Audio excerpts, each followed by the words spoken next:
Okay, I am sure I'm not the first person to notice this, but for whatever reason, this year, 2022, seems to be the year where every shonen battle manga in Jump is just going insane.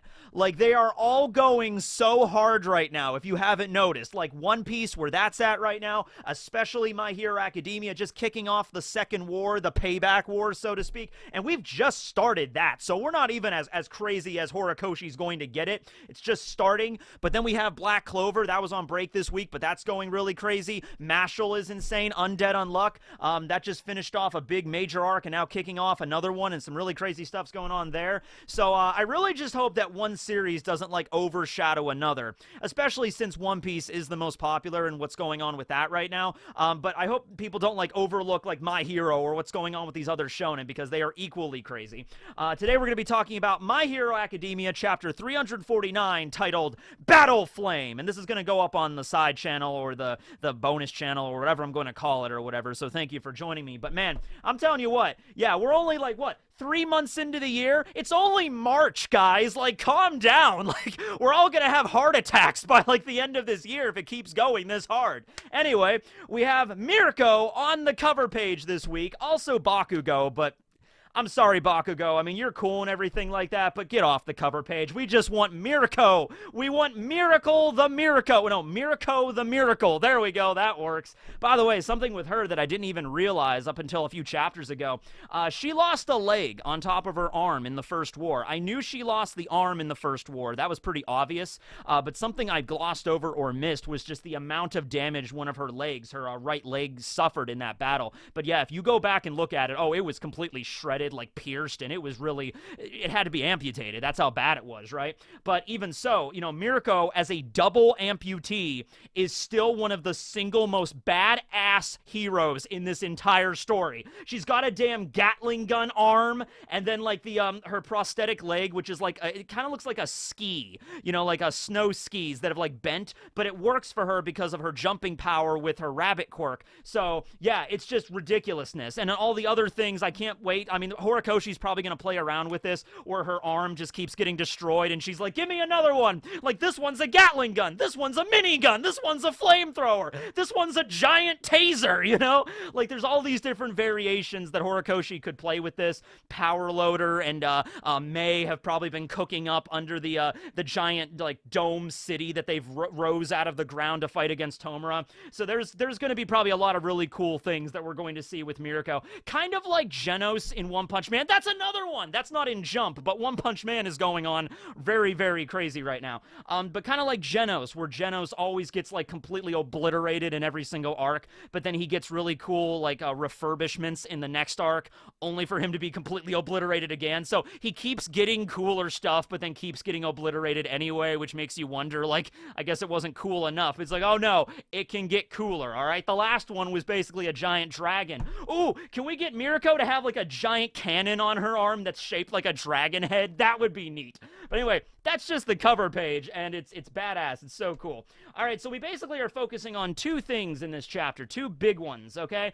The first one is Izuku, and he is rocketing from the island back to mainland Japan.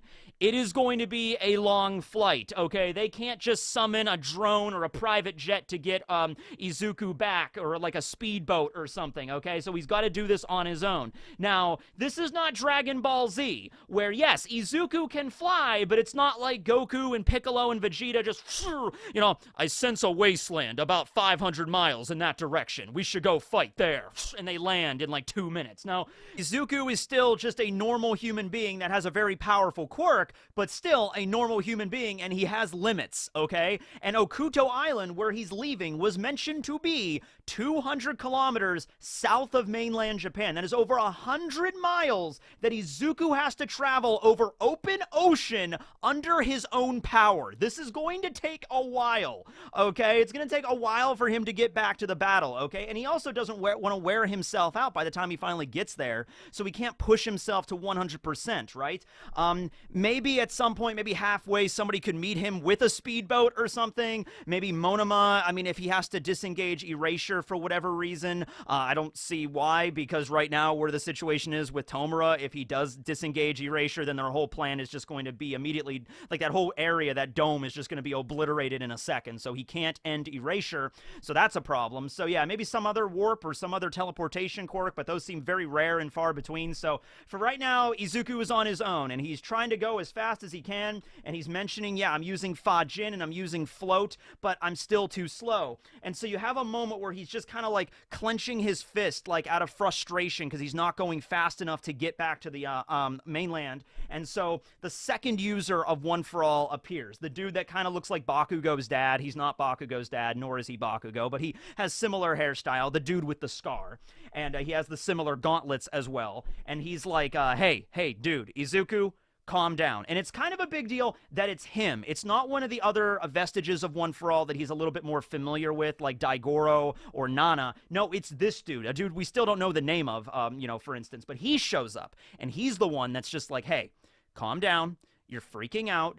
Things did not work out as planned, but it's okay, all right? If you start freaking out, you're going to cloud your judgment, and you're going to make a move that you probably wouldn't have wanted to make. Because, yes, you have all that reinforced gear on you, but he brings up a good question like, hey, can that stuff really withstand 100% of One For All, especially of One For All where it's at right now? You know, that was the whole point of them explaining to Izuku, One For All cannot be handled by a normal person anymore. Somebody that already has a quirk literally cannot handle it. They would die just because of how powerful it's become, all right? So, yeah, Hatsume's, like, support equipment and everything, it's like some of the best of the best of the best, but it's still, like, it'll still get wrecked. And so he mentions, it's like, you don't want to push yourself at 100% here. Yes, it might help you get back to the mainland a little bit faster, but it would destroy all of your gear in the process, and it would exhaust you. It might even injure you to the point where you would not be able to fight anymore. So what's the use of you getting back there faster if you're a wreck by the time you arrive, right? You're not going to be a help to anyone, so you need to calm down. And so he's like, are you planning on getting hurt before reaching the battlefield? And Izuku's kind of like, no, I'm not. And then he's like, hey, did you try to activate my quirk just now? When Izuku was rocketing toward the mainland, and he's like, I'm not going fast enough. I'm using Float. I'm using Fajin. I need something more. And then he tried to activate the second user of One For All's quirk. And so that's why he stepped in. And he's like, Izuku, did you try to use my quirk now? And he's like, I mean, they share a mind, so it's no use of him even lying. So he admits to it. He's like, yeah, I tried. And he's just like, what did we say? What did we talk about? Only use my quirk if it is absolutely necessary. Ooh, we got one of these. And you know what? I love this scene so damn much. Let me take you back to the Bleach days here, okay? In Bleach, there is a scene where Ichigo releases a technique called the Final Getsuga Tensho.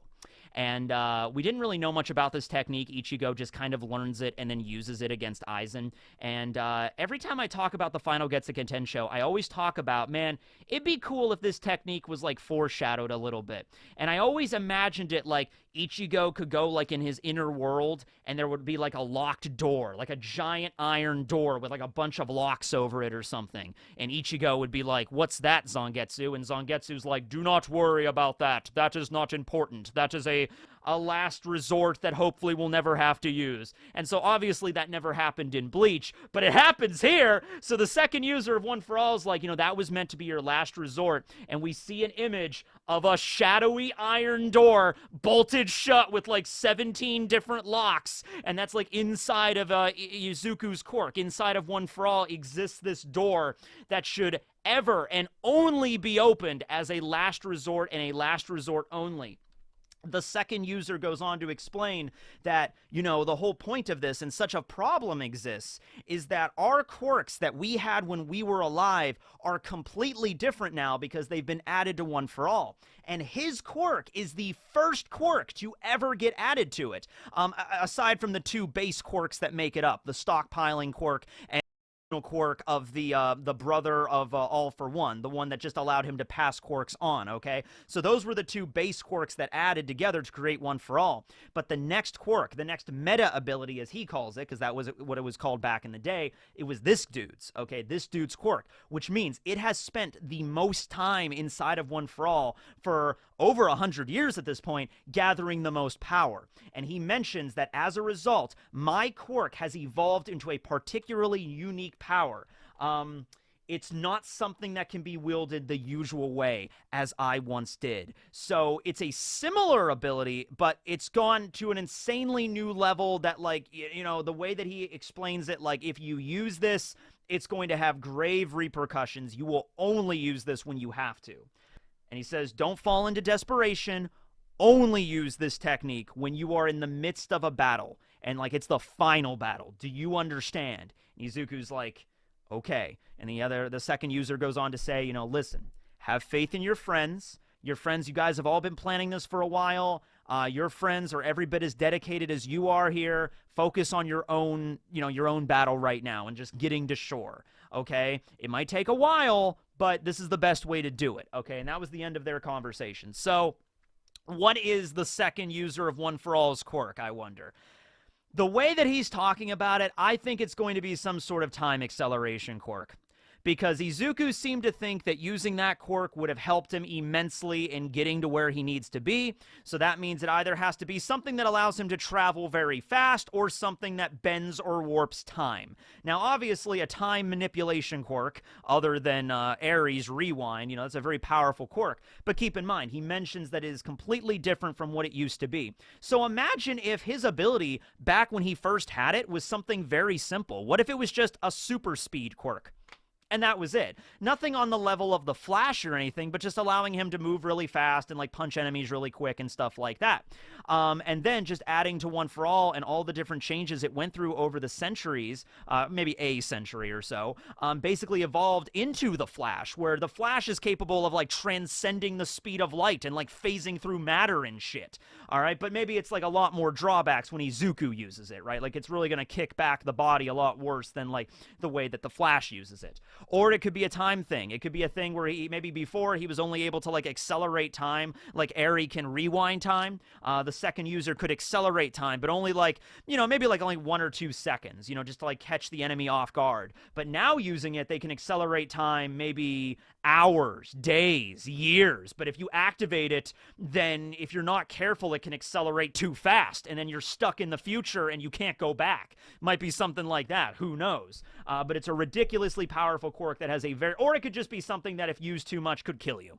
And so that's another thing too. But if it's a time manipulation quirk, if it's something like Izuku could maybe go so fast he, like, Powerpuff Girls his way, like, 50 years into the future or something like that, that's a problem, okay? So, yeah, it's like everybody's dead because Izuku time jumped or something. So if it is some kind of time jumping thing, yeah, good thing that Izuku, like, the second user was able to calm him down, because, yeah, that's not good. We have one scene back at the island very briefly where we see Ochako and Tsuyu getting ready to fight against Toga. And in terms of Tsuyu in particular, we have, like, a focus on her where she's like, I'm glad that Midoriya left because I cannot allow the secret that my friend holds, just exposed so flauntingly like that. And so Tsuyu is, of course, talking about the crush that Ochako has for Izuku, the love that she has for him, and so she has not told Izuku that. And if that fight would have continued, Toga would have just told Izuku that herself. And so Tsuyu was just like, I can't allow that to happen. Yes, this is a battle and everything, but this is something that my friend Ochako cares so much about. If this is going to come out, it should be Ochako, explaining it to Izuku and confessing to him. It should not be just blurted out by Toga. And so she's thinking about that, and you have Toga there, and she's just like, you know what? I'm done with both of you. I'm done with Izuku. I'm done with you, Ochako. I am Himiko Toga, and I've got no use for heroes, so get ready to say bye-bye. And so she's just going to to go all maniacal, homicidal, and just attack Ochako. Ochako strikes her, like, gunhead, like, fighting martial arts pose, and she's like, well, I am Ochako Uraraka, and I'm also living the way that's right for me. And then so they begin their fight, and Tsuyu's also there, and I'm Froppy, and then she's like, I'm here too.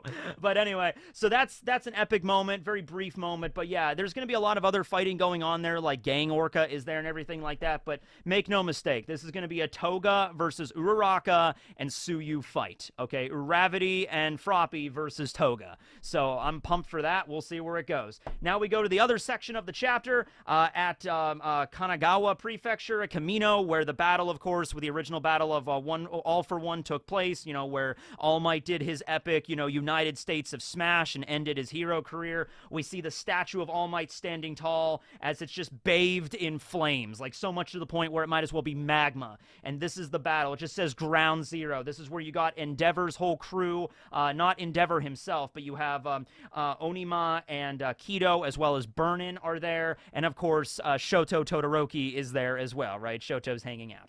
And so Dabi is there, and he's landing on the statue of All Might, and it's just bathed in flames. He's completely awash in flames. Like, I was worried before, not really worried, but I was like concerned that Dabi is eventually just going to burn himself down into just skeleton, and so he's not going to be able to fight anymore. Well, two things about that. Number one, have you been reading Vigilantes lately? And number two, even bathed in the fire, it's almost like Dabi gets, pleasure out of that. Like, he just keeps increasing the temperature to his flames higher and higher and higher and higher, to the point his skin is burning off, his fingers are, completely burning off, and everything's face is burning off. You can see his skin and just peel, and the muscle and the bone in his teeth. But he seems to be getting a jolly out of it. He's just like, oh yes, this is my true form. So I don't think it's really going to be a detriment to him, is basically what I'm saying, right? But anyway, you got Onima and Kido there that are the sidekicks of Endeavor. Kido being the dude that's like a mummy that's wrapped up in the bandages, and Onima is just like, you need to get back, Kido, because it's too much heat. Apparently he has a very weak or frail constitution, maybe part of the reason he's wrapped up in the bandages, and he's like, you shouldn't be able to survive in this heat, you need to get back. And now remember, Kido was the dude that has the trajectory quirk. He's able to basically redirect the direction, the trajectory of anything that's heading toward him, okay? So Endeavor used this earlier, where Endeavor can activate his Hell Flame like a jet booster, like a jet engine, and fire himself at Kido, and then Kido can boing, knock him up into the air in whatever direction he needs to go with his bandages. So to make a really hard 90-degree right turn, like that, super quick, right? So he mentions he's also able to redirect anything, including the hot air and the fire. And he mentions, I've been doing this for years, okay? I'm Endeavor's sidekick, for God's sake, so I'll be okay. His bandages unravel a little bit, and we see his face, and he looks rather sickly. He looks like bags under his eyes and just like a frail individual. But I think he's okay for right now. Now, later, I'm thinking he's going to die, because they went through specifically to mention he has, a rather frail constitution. And, yeah, I think he's going to die. So sorry, Kido, but, even in the Payback War, we're going to see a lot of deaths, okay? That's just how it's going to go. I think the heroes will be overall triumphant, but we're still going to see a lot of death. We see Burnin there, and she's looking badass, and she's basically just like, look, I know that all these can of worms, Endeavor's dirty laundry got aired out, but you know what? I don't even care, because I've been his sidekick for years. I've been working alongside him. He gets the job done. He takes down the villains. I don't really care so much about his personal life. So Burnin's perspective here is pretty much just all business. It's sort of just like, hey, he's a hero. He takes out the villains. What more do you want? He has a lot of stuff going on in his personal life. I don't even care about that. I'm focusing on this. Now, you could even argue whether or not that's a good perspective to take, considering everything that Endeavor did to his family. But I don't think she's saying she doesn't care about that. I think Burnin is just being very pragmatic in the moment right now. She's like, hey, this is not important right now. Even if Endeavor was this horribly abusive person to his wife and his children, and might have even resulted in the fact that we're fighting one of his sons right now, yeah, it's a big deal. But we need to deal with this situation right now. We need to take out the villains. We need to deal with Dabi. If there is going to be a moment where we're going to criticize Endeavor for his parenting strategies, now is not the time for this shit. Let's take out Dabi so the world doesn't burn down. Then we'll worry about it later, okay? So I think maybe Burnin might be also saying this to kind of re-encourage Shoto, to get him to be like, hey, it doesn't matter, your dad, he's a great hero. He's always been a great hero. He gets the job done. Let's do this. Let's fight Dabi here, okay? So, Shoto says to Dabi, I am not here because of my father. I'm not here because I'm following his orders. I'm here because I made the decision to stop you. Because you are my older brother, I'm going to be the one to take you down. Dabi's like, oh, yay, you're thinking on your own now. Except you're not. You're still following in Dad's footsteps. Congratulations, Shoto. And then Shoto has a really good rebuttal to that. Almost he's been planning it, okay? So he's like, I'm not here because of my dad. I'm here here because I want to be. And Dabi's like, that's still doing what your dad did. And he's like, nah, if I ignored you and just made you into a villain, that would be the same thing as my dad. And then Dabi's like, well, shit, yeah, okay, that is a fair point. He's like, no, if I ignored the problem, I would not be here. That's the point. If I did the same thing that my dad used to do, my dad the way he used to be, he wouldn't even be here right now fighting you. He would have just have ignored you until you became a problem. And, Dabi's like, touche, that's fair, okay. And so this basically goes into the final part of the chapter where they're talking about, what everybody wants. Everyone's got feelings and urges they start off, that start firing off. Some want to change the world they live in, and we see a shot of Toga and Spinner. And then others just want to destroy it. By the way, Spinner is he's looking roided out right now. He's looking like he just took a dose of that trigger shit, to be honest with you, okay? Because he's like drooling at the mouth. His eyes are like whited out. He either looks super, super pissed off, or he's on some kind of like quirk booster, like the trigger stuff from the My Hero Academia Vigilantes, and he's just like roiding out right now. Either way, a roided out Spinner, not a good thing. But he's like, want to destroy. And then we see a scene with Tomura with his many fingers just growing off of his body like tumors or whatever. And it just it just keeps building up and building up and building up until finally we can't contain it anymore, and it just breaks out. Behold, Shoto, we are the final product of a superhero society. So basically what Dabi is saying, that, we are the final result of the 40 years that All Might was the pillar of peace and the hero society wrought and everything like that. We are the final product of that. These super-powered villains that got nothing to lose, that want to either change the world or destroy it. So I hope you can handle us, right? And then in the middle of this battle, it looks like they're just about to clash in this epic fiery hellscape, And so Dabi's like, we are the ultimate villains! And Shoto's like, yeah, well, I just got one thing to say to you. Why didn't you come home, brother? Why didn't you come home back in the day? Why didn't you ask for help? And then Dabi's like, we are the supreme... Well, all right, I am your big bro. All right, let me tell you the story about how Toya became Dabi. Sit on down. And the reason I'm still kicking to tell the tale to this day, even when I never stopped burning hotter than you, his masterpiece. And then we see the last scene of the chapter where we see Dabi's skin. We see his muscle. It's just completely burned off at this point, just as his teeth, we start seeing parts of his skull. Very gruesome. Dabi's going to be a straight-up zombie. He's going to be a fire zombie by the time this is over, okay?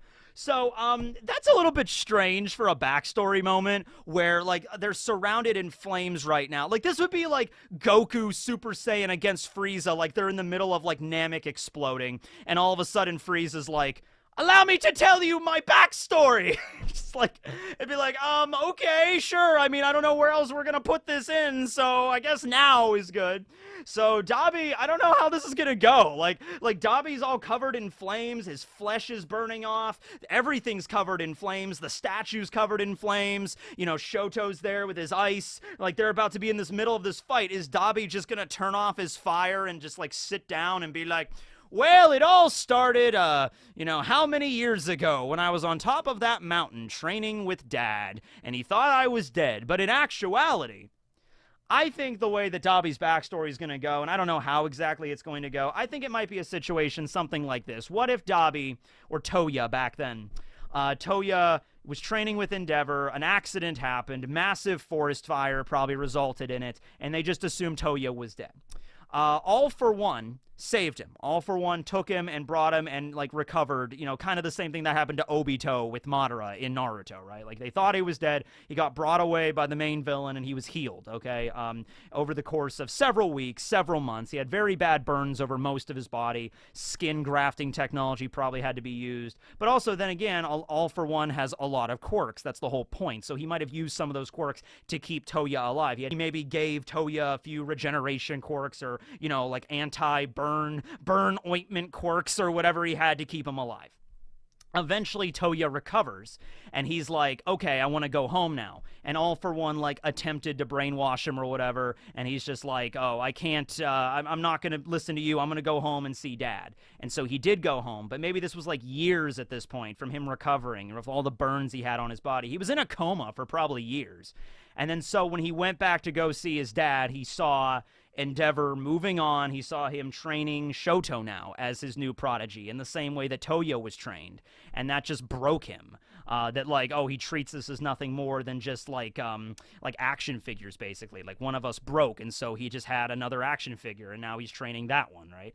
And so that's the situation, and so that's what broke Dabi. Now, the only problem with that is that All For One apparently does not get involved in Dabi's backstory until much later, after the Hosu incident is when he joined the League of Villains. But still, it could have been a member of like All For One's like little entourage, because he's kind of connected to everybody. Maybe it was the doctor, or maybe not like the doctor, but maybe another doctor. Somebody saved Toya. Somebody saved Toya, managed to heal him as best as they could. He was severely burned, 3rd-degree burns, maybe 4th-degree burns, like down to the bone. I don't know how many degrees of burns there are, but I know there's 3rd degree, and then there's 4th degree, I think goes all the way down to your bone. Maybe there's 5th degree. I don't know. All the burns. He has all the degrees of all the burns, right? And he was in a coma for many years. He reawoke. He went back home to see his dad. He saw him training Shoto in that deplorable way, and that just something snapped inside of him, like the last thread he had. And then he decided to become Dabi. All right, that's what at least I think is happening right now. So yeah, kind of similar to Obito's backstory in Naruto a little bit, but we'll see if it's going to be different. I might be completely off the money here. We'll see what Horikoshi does with it. But yeah, really enjoyed this chapter. A lot of crazy stuff going on here with the scene with Izuku and the second user of One For All, and then the scene with Toga fighting against Froppy and Uravity, and then ending it out. This is the first thing we're going to focus on, I assume, is going to be this. So we're going to be focusing on the Shoto and Dabi fights leading into the next few chapters. So I think that's a great way to really kick off like the first major fight, because this is how the first war ended. We didn't learn about the Dabi shit until the very, very end of the last war. So kicking it off with this, I think, is perfect, right? So we'll see where it goes. Thanks for watching, everybody. Hope you enjoyed. Yeah, Tekking and Barry signing out. Later, everyone. Good luck, Shoto. I believe in ya. Go, Shoto.